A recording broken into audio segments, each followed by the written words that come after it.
YCP MLC Botcha సత్యనారాయణకు big shock. ఇటు legal నోటీసులను జారీ చేశారు హెరిటేజ్ సంస్థ. హెరిటేజ్ నెయ్యిపై నిరాధార ఆరోపణలు చేస్తున్నారంటూ నోటీసులు అయితే జారీ చేశారు.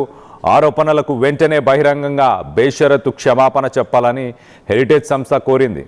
ఇటు లేని పక్షంలో చట్టపరమైన చర్యలు తీసుకుంటామని స్పష్టం చేసింది.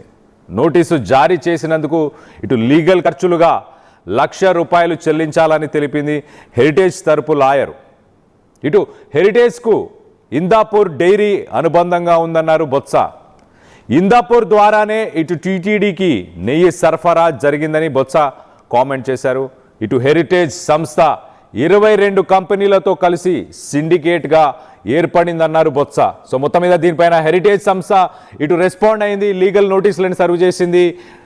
ఇటు లీగల్ నోటీసెస్ని సర్వ్ చేసి వాటికి సంబంధించి ఆ ఛార్జెస్ని కూడా డబ్బుల్ని కూడా కట్టాలంటూ చెప్పుకొచ్చే ప్రయత్నం చేసింది.